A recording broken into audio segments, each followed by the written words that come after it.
bang sabihin ko sa'yo na ang dahilan kaya hindi umuunlad ang organisasyon mo, o kahit yung mismong personal na kakayahan mo, ay hindi dahil kulang ka sa dedikasyon? Paano kung ang totoo kulang ka lang pala sa pagsasabuhay? Oo nga eh. Kadalasan kasi, nakatuon yung pansin natin sa emosyon at saka sa ganda ng mga plano natin sa papel. Nakakaligtaan natin na ang tunay na pagbabago, kailangan talaga dyan ng alitan, pawis, at yung mismong dumi ng paggawa sa araw-araw na buhay. Totoo yan. Kaya para sa iyo na nakikinig ngayon, ikaw man ay naghahanda para maging isang leader, o bumubuo ng pangkat sa opisina, o simpleng tao lang na gustong magkaroon ng tunay na impluensya sa mga taong nasa paligid mo, hihimayin natin sa malisahang pagtatalakay na ito ang isang napakayamang dokumento. At nakatuon ang mga pahinang ito sa pag-abot sa komunidad, di ba? Tama. Kung paano ba talaga nagkakaroon ng tunay na ugnayan ng mga tao. Alamin natin kung paano ba inilalabas yung mga aral at teorya mula sa apat na sulok ng silid-aralan patungo sa tunay na buhay. Mahalagang linawin natin agad na ang mga prinsipyong pag-uusapan natin ngayon, hindi lamang ito para sa mga namumuno sa mga reliyosong institusyon. Oo, hindi lang ito pang simbahan, kumbaga. Correct. Ang malalimang pagsusuring ito ay para sa sino man na gustong maintindihan kung paano nagkakaroon ng bigat o talab ang isang tao kapag sinimulan na niyang isabuhay ang mga ipinapangaral niya. Simulan natin doon sa pinakaugat ng problema. Yung tinatawag sa ating mga sanggunian na panluot ng pananampalataya. Yung pananatili ng mga paniniwala sa loob lamang ng isip. Oo, eksakto. Ito yung sitwasyon kung saan ang paghubog sa isang tao nagiging purong impormasyon na lang sa halip na nakakapagpabago ng pamumuhay. Nakakabuo tayo ng mga taong napakahusay mag-isip, kabisadong-kabisado ang mga teorya, magaling magbigay ng payo. Pero nag-aalang ang kumilos kapag nasa labas na? Totoo? Bakit ba nangyayagi yun? Nangyayari kasi ito dahil gumagawa tayo ng isang ligtas na bula sa paligid natin eh. Mas madaling pag-usapan yung mga malalalim na konsepto tulad ng paglilingkod, pag-unawa o pagpapatawad sa loob ng isang tahimik na silid. Lalo na kung kasama mo yung mga taong sumasang-ayon din sa'yo, di ba? Oo nga, yung walang kokontra sa'yo. Tama. Inihiwalay kasi natin yung mga konseptong ito doon sa magulong kapaligiran, kung saan masusubok talaga yung pasensya natin. Halimbawa, napakadaling pag-usapan ng empatiya habang nasa seminar ka tungkol sa pamumuno. Oo, ang sarap pakinggan yan sa seminar eh. Pero ibang usapan na kapag kaharap mo na yung isang katrabaho mong walang ginawa kundi sirain yung mga proyekto mo. Doon madalas bumabagsak ang teorya. Grabe, alam mo parang itong pag-aaral lumangoy sa pamamagitan lamang ng pagbabasa ng libro o kaya panunood ng mga video nang hindi man lang nababasa ang paa mo sa tubig. Naku, ang hirap nun. 'Di ba? Alam mo yung kasaysayan ng paglangoy, kabisado mo kung paano huminga ng tama, alam mo yung tamang anggelo ng kamay kapag humampas sa tubig, pero malulunod ka kapag itinulak ka na sa gitna ng dagat, dahil wala sa kalamnan mo yung mismong karanasan. Totoo yan. Kasi iba yung pakiramdam ng malamig na tubig at ng alon na humahampas sa mukha mo. Ibang-iba talaga. Kaya kailangan nating basa-basain din yung paa natin, kumbaga. At kung titignan natin yung mas malaking larawan ng pagbuo ng isang komunidad, hindi kailanman naging disenyo ng anumang malaking kilusan ang magtago sa loob ng mga komportabling pader. Tama, dapat lumalabas. Ang anumang malalim na paniniwala na may layuning magpapabago ng lipunan, dapat nakikita at nararanasan. Tinatawag nga ito ng ating sanggunian na isinabuhay na saksi. Isinabuhay na saksi? Ang ganda pakinggan yan. Oo, ang mismong konsepto ng pagkakatawang tao ang pinakamataas na halimbawa niyan. Ang pagbabago, hindi iyan nagtuturo mula sa malayo, bumababa ito at nakikisalamuha doon sa gulo ng buhay. Bale, kung hindi sapat ang puro teorya lang, paano ba talaga ito ginagawa sa tunay na buhay?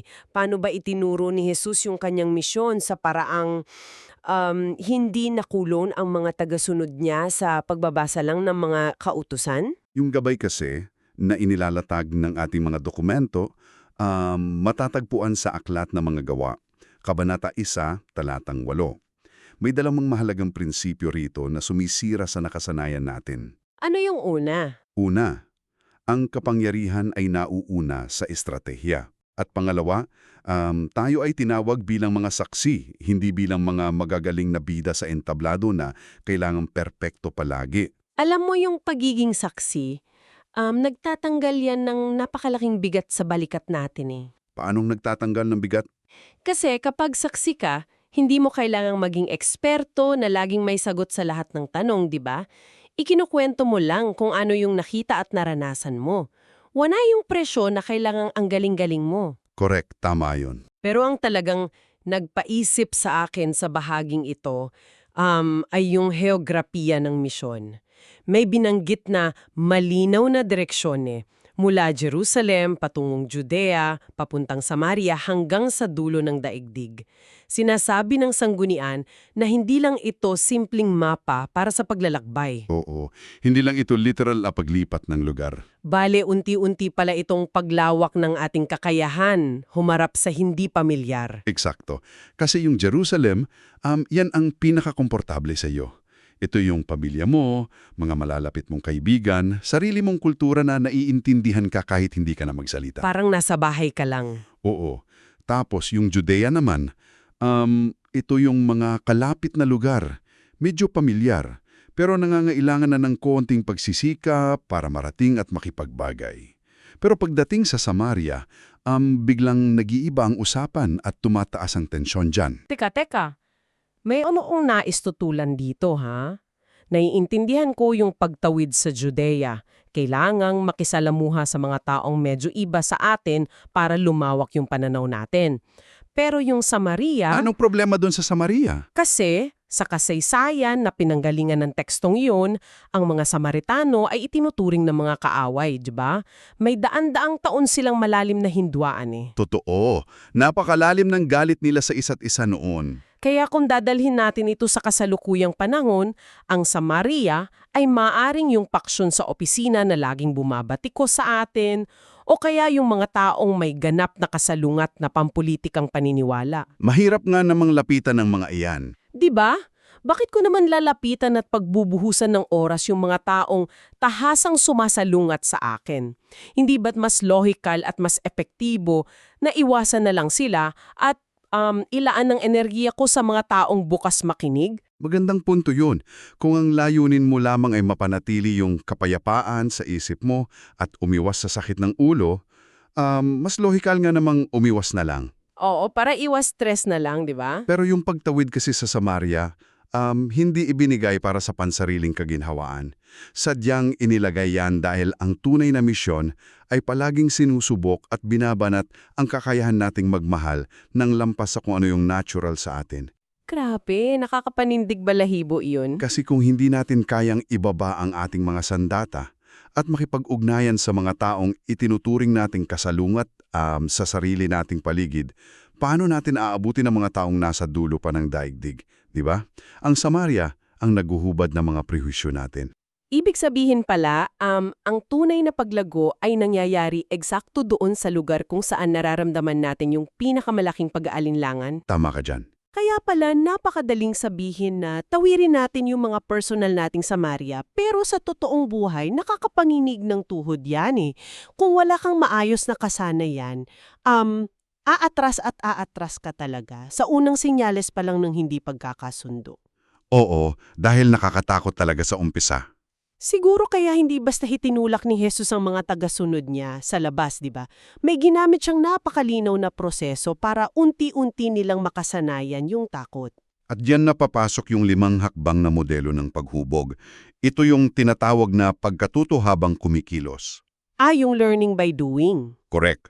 Kasi ang paghuhubog sa isang tao, hindi iyan nangyayari habang pareho kayong nakaupo sa silya. Nangyayari ito habang magkasabay kayong lumalakad. Ang unang hakbang sa modelong ito ay ipakita. Ipakita. Bale, pagiging halimbawa muna. Kung paano mo mismong ginagawa ito. Ipagpalagay natin sa isang kumpanya. Bago mo turuan ang isang bagong empleyado ng teorya kung paano maging mahinahon sa mga nagrereklamong kliyente, kailangan niyang makita muna mismo kung paano mo kinakausap ang isang nagagalit na customer. Tama. At nakikita niya na hindi ka nagtataas ng boses, di ba? Oo nga, nandun yung aktual na halimbawa. Nakikilala kasi muna ng isip ng tao yung huwaran bago nila maintindihan yung mismong konsepto. Pagkatapos nilang makita yung ginagawa mo, papasok na ang pangalawang hakbang. Gawin ng magkasama. Yung hindi mo na lang sila pinapanood. Tama. Isinasama mo na sila sa mismong paghawak ng sitwasyon para tulungan silang unti-unting maproseso yung kaba na nararamdaman nila. Teka lang, dito ako medyo natitigilan pagdating sa praktikal na aplikasyon araw-araw eh. Bakit? Anong nakakapigil sa'yo? Sa mabilis na takbo kasi ng mga organisasyon natin ngayon, lalo na sa negosyo, napakaaksaya sa oras niyan eh, yung paggawa ng magkasama. Nakakabagal nga naman talaga minsan. Di ba? Kung ako ang eksperto at kabisado ko na yung trabaho, kayang-kaya ko itong tapusin sa loob lang ng 10 minuto. Kung isasama ko pa ang isang baguhan na nanginginig pang kamay, sigurado aabutin kami ng 1 oras. Totoo, matagal talaga sa umpisa. At siya magkakamali pa siya. Maraming itatanong na magpapabagal sa operasyon. Bakit natin isasakripisyo ang bilis? Isasakripisyo mo yung bilis dahil ang pinakalayunin ng tunay na paghuhog ay hindi lang matapos ang trabaho, kundi ang pagpaparami ng mga taong kayang gumawa nito. Pagpaparami, multiplication kumbaga. Oo, ito yung labanan sa pagitan ng pagiging epektibo ngayon laban sa pagpaparami para bukas. Kung ang tanging layunin mo lang matapos ang proyekto ngayong araw para makauwi ka ng maaga, tama ka. Gawin mo na lang ng mag-isa. Oo, mas mabilis yun eh. Pero paano bukas? Kapag nagkasakit ka o umalis ka? Ang pagbuo kasi ng tao, laging mabagal at magulo sa umpisa. Binabayaran mo ng oras at pasensya ngayon yung kakayahan nilang mamuno para bukas. Napakakalinaw ng pagkakaiba ng pagpaparami laban sa pagiging mabilis lang. Imbes na tapusin lang yung gawain at isara ang laptop, naguhulog ka pala ng puhunan sa pagkatao ng kasama mo. Eksakto, namumuhunan ka sa kanila. Ngayon, matapos ninyong gawin ng magkasama at kumpiyansa na siya ng kaunti, ang pangatlong hakbang ay hayaang sumubok. Din mo na ibinibigay sa kanila yung manibela at ikaw naman ang uupo bilang pasahero? May binanggit na napakagandang konsepto sa sanggunian natin tungkol dito. Yung halaga ng hindi perpektong pagsunod. Hindi perfecto, ibig sabihin okay lang pumalpak? Oo, kailangan nating tratuhin ang pagkakamali ng iba bilang isang silid-aralan, hindi isang husgado. Kapag sumubok ang isang tagasunod na gawin ang inutos mo at sumablay siya sa unang pagkakataon, hindi siya hinuhusgahan o pinapagalitan agad. Inaalalayan siya, kumbaga? Tama, inaalalayan siya kung saan siya nagkulang.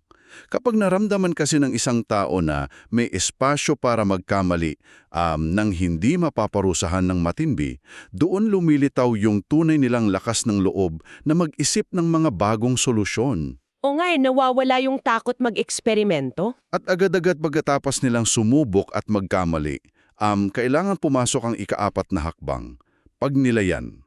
Naku, ito yung hakbang na sa tingin ko laging nilalagpasan nating lahat. Oo, madalas nakakalimutan yan eh. Sa trabaho man, sa pamilya o sa personal na buhay, 'di ba, kapag natapos ang isang gawain o kapag sumablay ang isang proyekto, ang gusto agad natin ay lumipat sa susunod na pahina para makalimutan na yung kahihiyan. Gustong ibaon agad sa limot yung kapalpakan. Wala nang oras para lumingon eh. Pero binibigyang diin ng dokumento na ang karanasan ay hindi otomatikong nagiging karunungan. Totoo yan. Kasi ang pagkakaroon ng maraming karanasan, walang silbihan kung hindi mo sinasala at pinoproseso. Ang pagninilay ang nagpapalit sa magulong karanasan upang maging malinaw na aral. So, kailangan talagang pag-usapan. Oo, kailangan maglaan ng oras ang parehong nagtuturo at tinuturuan upang maupo at itanong, ano ba talaga ang nangyari kanina? Saang bahagi ka nakaramdam ng kaba o inis? Bakit ganun ang naging reaksyon mo? Mga ganong tanong, di ba? Tama. At saan tayo maaaming bumawi sa susunod? Ginagawa ito dahil dito mo na ihiwalay ang matinding emosyon ng pagkakabigo mula sa aktual na mga pangyayaring nangyari talaga. Grabe, para palang hinuhugasan mo yung putik sa karanasan mo para makita yung ginto na natira. Ang ganda ng paghahalin tulad na yan. Ginto talaga. Naiintindihan ko na. At kapag nagnilay na kayo at nakuha na ang aral, handa na sila para sa 5 at huling kakbang, palayain. Ibig sabihin nito, ang tunay na sukatan ng tagumpay bilang isang nagtuturo o naghuhubog kapag dumating yung araw na hindi na kailangan ng tao yung tulong mo. Hindi mo sila hinuhubog para manatiling nakakapit sa'yo. Hindi talaga, hindi sila dapat palaging humihingi ng palintulot. Hinuhubog mo sila para ipadala sa labas para sila naman ang humarap sa sarili nilang mga hamon. Ang ruro kasi ng anumang tapat na pamumuno ang palayain ng mga tao tungo sa sarili nilang malayang pagdedesisyon. Napakagandang isipin yan. Kaya ngayon, meron tayong mga taong dumaan sa proseso. Sila ay tinuruan, binigyan ng pagkakataong magkamali, nagnilay, at ngayon ay pinalaya na sa komunidad para magdala ng mabuting pagbabago. Handa na sila sa labas. Pero paglabas nila, sasalubungin naman sila ng panibagong padere, papasok sila sa isang mundong may sariling wika, nakaugali ang kultura, at matinding paniniwala na iba sa kanila. Ibang-ibang mundo na yung gagalawan nila. Hindi mo pwedeng basta na lang itulak ang pinto at isigaw yung solusyon mo, di ba?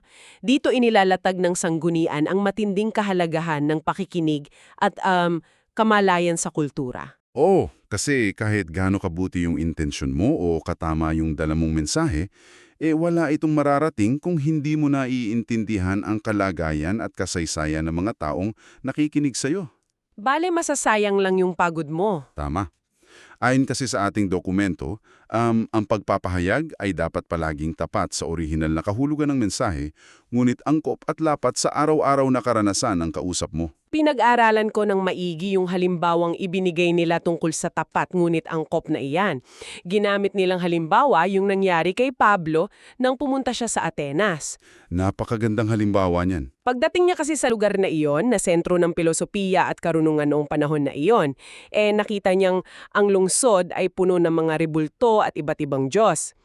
Kung ibang nasa kalagayan niya, baka nagsimula na agad siyang magwala at manghusga sa kamangmanga ng mga tao.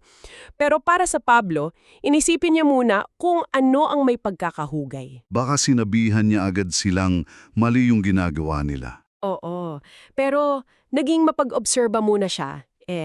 Naglakad-lakad siya, humanap siya ng tulay upang magkaroon ng ugnayan. Nakita niya ang isang particular na dambana para sa isang hindi kilalang Diyos at sumipi pa siya mula sa sarili nilang mga tula at lokal na makata bago niya inilapag ang kanyang pangunahing punto. Iyan yung tinatawag nating pinakamataas na antas ng talino sa pag-unawa ng konteksto. Paano mo maihahambing yan sa atin ngayon? Maihahambing natin yan sa isang negosyanteng pumapasok sa isang bagong bansa para magbenta ng produkto. Hindi ka pwedeng magbukas agad ng tindahan nang hindi mo muna inaalam kung ano ba ang binibili at kinakain ng mga tao sa lugar na yon, di ba?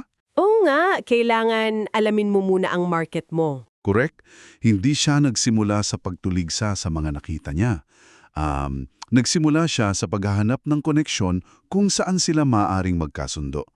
Isa itong napakahalagang aral sa atin ngayon. Kapag sinimulan mo kasi ang usapan sa pamamagitan ng pagpuna, otomatikong magsasara ang pandinig at isip ng kausap mo. Naisip ko tulay na para kang isang mahusay na tagasalin. Ang isang magaling na tagasalin halimbawa mula sa isang wika patungo sa iba, hindi niya pinapakialaman o binabago ang mensahe ng orihinal na kwento Hindi niya iibahin ang wakas nito. Tama. Pero titiyakin niyang gagamitin niya ang wika, ang mga talinghaga at ang emosyon ng kausap niya para tumagos ang kwento sa puso nito. Para maramdaman talaga nila. Kasi kung iigiit mo lang ang sarili mong wika, isa ka lang maingay na radyo. Nagsasalita ka nga ng malakas, wala namang nakakaintindi sa'yo. Totoo yan. At para maging mahusay na tagasalin sa buhay ng ibang tao at komunidad, kailangan mong magtanong ng mga tamang katanungan upang mabasa ang tunay na kalagayan nila. Hindi pala sapat ang mabababaw na obserbasyon lang. Hindi. Sinasabi sa dokumento na may 3 pangunahing tanong na dapat mong sagutin kapag sinusubukan mong abutin ang isang grupo. Ano yung una? Una, ano ang pinakakinatatakutan nila? Ang takot kasi ng isang tao o grupo, nagpapakita yan kung ano ang pinakamahalaga sa kanila at kung saan sila pinakabulnerable. Kung alam mo kung saan sila natatakot, mas madali mong malalaman kung anong klaseng tulong ang kailangan nila na hindi nila direktang hinihingi. Correct? Ano naman yung pangalawang tanong? Pangalawa, ano yung mga sugat na nagpapabigat sa kanila? May kasaysayan ba sila ng pang-aabuso mula sa mga nagdaang awtoridad? O baka may naranasan silang matinding pagkabigo na nagpasara sa kanilang isipan? Tama iyan. At pangatlo, ah, anong wika o terminolohiya ang ginagamit nila upang ipaliwanag ang mundo nila? Wika. Paanong wika? Halimbawa, ang mga salitang tulad ng tagumpay, pamilya o katarungan ay may magkakaibang bigat depende sa lugar na pinupuntahan mo. Kung hindi mo aalamin ang malalalim na kahulugan ng mga salitang ito para sa kanila, babagsak sa bingi ang kahit anong alok mong solusyon. Napakalaki pala ng epekto nito. Isipin mo ha kung papasok ka sa isang grupo na ang malalim na sugat pala ay yung paulit-ulit na pagtataksil ng mga pinuno nila noon, hindi ka pwedeng magsimula sa pamamagitan ng pag-aatas sa kanila na magtiwala sa iyo ng buo agad. Hinding-hindi sila magtitiwala agad sa'yo. Magsisimula ka pala sa pamamagitan ng patuloy at tahimik na paggawa sa araw-araw para patunayang hindi ka katulad ng mga nauna. Mismo ang gawa mo ang magpapatunay. Ngayon, itong mga takot, sugat at wika na pinag-uusapan natin, hindi naman ito nakalutang lang sa hangin eh. Nangyayari ito sa mga partikular na lugar. Sa mga kanto, sa mga palengke, sa mga paboritong tambayan ng mga magkakapitbahay. Kaya nga tayo inihahatid ng ating sanggunian sa isa pang napakagandang konsepto, ang pagmamapa sa komunidad. Pagmamapa. Paano ba ito ginagawa? Nilililaw kasi ng ating source na ang pagmamapa sa komunidad, hindi lang ito isang simpleng gawain sa pisikal na heografiya. Hindi ito yung iguguhit mo lang sa isang papel kung saan nakapwesto ang mga kalya, ang butika, at ang mga paaralan. Hindi literal na paggawa ng mapa. Hindi eh. Ito ay isang uri ng malalim at espiritual na pag-unawa. Teka, paano nangyayari yung paglipat na yon? Paano nagiging mas malalim na pag-unawa ang pagtingin lang sa mapa ng isang simpleng lugar? Nangyayari yung pagbabagong iyon kapag binago mo ang iyong pangunahing tanong. Anong tanong? Kadalasan kasi, ang tanong ng mga leader ng organisasyon ay, paano natin mapapapunta ang mga tao sa ating gusali upang sumali sa ating programa? Oo, paano sila pupunta sa atin? Pero sa malalim ang pagmamapa, ang itinatanong mo dapat sa sarili mo ay, saan nakukilos ang kabutihan o ang kalikasan ng paglago sa mga lugar kung saan namumuhay ang mga tao sa araw-araw? Binabago nito kung paano mo tinitingnan ang halaga ng mga ordinaryong espasyo. Sandaling pagkamulat ito para sa akin habang nagbabasa eh. Ipinaliwanag sa dokumento na nagbabago pala ang kahulugan ng mga lugar na dati nating dinadaanan lang. Talaga? Paano nagbago para sa'yo? Kasi yung maliit na eskwelahan sa kanto hindi lang pala simpleng gusali kung saan may mga upuan at libro. Isa pala itong napakahalagang paggawaan kung saan unti-unting nabubuo ang moralidad at pagkatao ng susunod na henerasyon. Totoong-totoo yan. Tapos yung maingay na palengke naman, hindi lang pala bagsakan ng gulay at karni iyon. Isa pala itong masalimuot na network ng mga relasyon at tsismis kung saan natutukoy kung sino talaga ang mga informal na pinuno na pinapakinggan ng komunidad. At sa sandaling makita mo yan, nakikita mo na ngayon ang mga hindi nakikitang linya ng ugnayan ng mga tao, diba? Bakit mahalagang malaman na ang maliit na panadriya sa kanto ang paboritong tambayan ng mga tricycle driver at mga magulang tuwing umaga? Bakit nga ba? Dahil kung gusto mong malaman ang tunay na pulso, hinaing at pang-araw-araw na problema ng mga pamilya sa lugar na iyon, hindi ka na magpapatawag ng formal na pagpupulong sa barangay hall kung saan walang magsasalita. Uupo ka lang dun sa panaderiya. Correct. Uupo ka lang, bibili ka ng kape, at makikinig ka. Doon mo dadalhin ang iyong presensya. Ibig sabihin nito, kapag naglalakad ka sa kanto, sumasakay ng pampasaherong jeep, o nakaupo sa isang kainan, habang naghihintay, hindi ka lang pala nagpapalipas ng oras. Isa pala itong sagradong pagkakataon. Isang pagkakataon para mag-obserba at tumulong. Tinitingnan mo pala ang paligid mo at tinatanong mo sa sarili mo sino ang nangangailangan ng tulong, pakinig, o simpleng presensya ngayon. Humihinto ang pagiging ordinaryo ng paligid mo Nagkakaroon ng layunin ang bawat hakbang mo sa labas ng bahay. Yang mismong yan ang ubod ng isinabuhay na mensahe. Ang totoong pag-abot kasi sa community ay ang pagtanggal sa ating nakasanayang pagtingin sa mga tao bilang mga estatistika o mga numero lamang para mapunan ang target natin. Oo nga, hindi lang sila numero. Nagsisimula kang makita sila bilang mga individual na humihinga, may sariling bigat sa buhay, may mga pangamba na hindi nila masabi, at may mga pag-asa para sa pamilya nila. Ang pagdadala kasi ng katotohanan ay hindi nangyayari sa papel, kundi sa laman at dugo ng pang-araw-araw na pakikisalamuha. Grabe, napakarami nating nahimay ngayon na isynthesize na natin ang lahat ng ito para sa iyong aming tagapakinig na matiagang sumama sa usapang ito. Ang pinakamahalagang aral na baon natin mula sa malaliman pagtalakay na ito, ang tunay na paghubog ng isang tao at ang paggawa ng totoong pagbabago hindi kailanman nangyayari sa pagiging pasibo. Totoo yan. Isa itong patuloy na gawain na nangangailangan ng pagbababa mo mismo sa larangan. Nagsisimula ito sa pamamagitan ng pagpili na maging buhay na halimbawa, 'di ba? Oo, at sinusundan ito ng sadyang paggawa ng magkasama kasama ang taong tinuturuan mo kahit na hindi ito ang pinakamabilis at pinakamadaling paraan para sa'yo. Tapos, may kasama pa itong maluwag na pagtanggap sa mga pagkakamali, paglalaan ng oras para sa pagninilay, at yung katapangan na palayain sila kapag handa na sila. At siyempre, bago ka tuluyang magsalita upang magbigay ng solusyon, kailangan ang matalinong pag-unawa at tahimtim na pakikinig sa wika at kultura ng mga taong gusto mong tulungan. At laging ipaalala sa sarili natin na ang mga salita,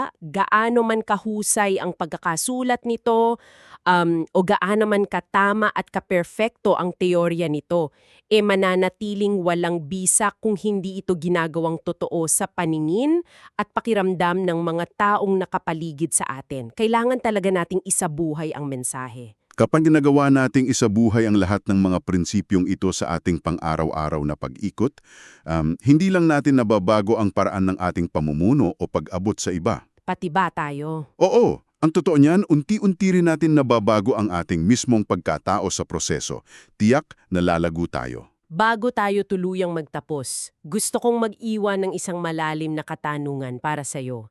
Isang bagay na may isip mo habang naglalakad ka pa uwi, habang nagmamaneho, o habang umiinom ka ng unang kape mo bukas ng umaga. Ano yun? Isipin mo ito ng mabuti. Kung ang pinakamalaking hadlang sa pagbabago ng komunidad, ng pamilya mo, o ng organisasyon mo ay hindi ang tahasan nilang pagtanggi sa iyong ideya, kundi ang hindi nila pagkakita rito na isinasabuhay. Ano ang isang maliit ngunit tiyak na nakagawian mo ang maaari mong baguhin bukas? Eksakto! Baka ang simula ay ang pagbabago sa tono ng boses mo kapag kinakausap mo ang mga taong naglilingkod sa'yo. O kaya naman ang pagtigil ng 5 minuto para pakinggan ang hinaing ng isang katrabaho na dati ay iniiwasan mo. Paano mo ipapakita ang mensahe mo sa mismong mga kilos mo bukas? Nako, isang napakahalaning tanong yan na talagang mag-uudyok sa ating lahat na huwag nang manatili sa pampang. Tulad nga nung paulit-ulit nating sinabi kanina, hindi pwedeng puro basa lang ng libro tungkol sa paglangoy ang gawin natin. Oo, darating talaga ang panahon na kailangan mong humangpang, tumalon, at mabasa sa tubig. Maraming salamat sa matiyabang pagsama sa amin sa malalim at makabuluhang pagsusuringing ito ng ating mga sanggunian. Hanggang sa muli nating pagkikita.